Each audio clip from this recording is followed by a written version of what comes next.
I'm in love with Harris Tweed. My first suit was a Harris Tweed suit. When I was 17, I had a Harris Tweed suit tailored, and I was telling my friends, I'm getting a suit. It's Harris Tweed. That was like saying I'm getting a car. It's a Mercedes. Harris Tweed in those days was this stuff. Really dense, incredibly hard-wearing stuff. The market is different now, and so modern Harris Tweed is made for the fashion business, and it's lovely stuff, but it's not. We don't make +4s out of it anymore, sadly. But anyway, tragically, lots of old coats like this that got a little bit moth damaged or people grew out of would get thrown away. But these coats, especially this colour and the love colour, are so precious now. You have to hang on to them, and it's worth doing a little bit of repairs. Now this has had some pretty bad moth damage here and there in some pretty visible places. But the great thing about this is it's a plain colour, so it's very, very easy to darn a plain colour with a not an invisible repair, but an unnoticeable repair. Now I'm going to have a go at all these little holes here. They're all over the place, but particularly this one right on the lapel, with the canvassing showing through on the underneath. This has got the lovely old Harris Tweed label. It's Burton tailored. This is probably made late 1950s. We don't know. Yeah, dates are always a bit confusing on Harris Tweed. Now, what I'm going to do is I'm going to steal some of the same cloth from the inside, from a seam where we've got some to spare. So we start by unpicking this bottom bit. Now if you've got something with a pattern, you'll want some vertical seams and some horizontal seams. So you can take it from the bottom hem and from the centre seams. So you only have to make a little hole about as big as your fist basically, and sometimes this unpicker just sails through. Got a little bit careful because if you get a bit too savage you can tear the lining. Right, so now, oh, it's stitched in two places. Oh great, here we go. Now there's a shortcut to this, which I don't advise people to do unless you have.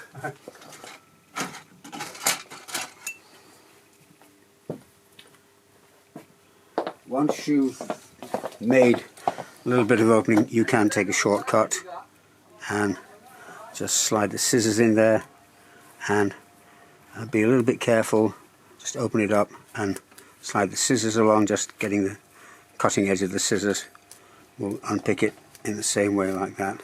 Sometimes you can go quite quickly, depends on the kind of thread used. But anyway, look, here we are. We've got inside it, and so we can start robbing a bit of the now they've put the end of this, they've sealed it up a little bit, so I'm going to open a little bit more and attack a seam in a different place. Yeah, well done David, I've torn it, but here we go. Let's go to this side bit here, and we just need to catch one nice long thread from one of these seams. Okay, here's the edge of the seam. If they've cut it on the grain line, we should be able to get a nice long piece of cloth out of it. And we're going to take some of it, we're going to nick some of it.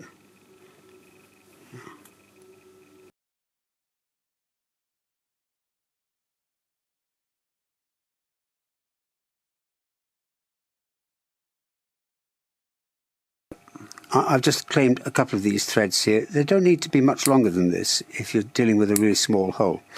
I'm going to thread these onto the darning needle and then sneakily start weaving them into that. Probably do that a dozen times and that hole will be near invisible.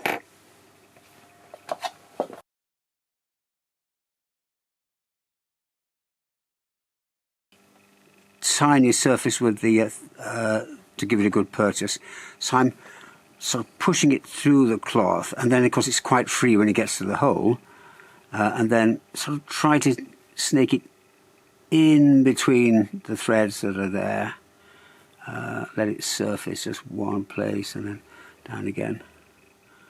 Yeah. So there. Now all we have to do now is, this will grip quite well in there, and I've put one in right in the center.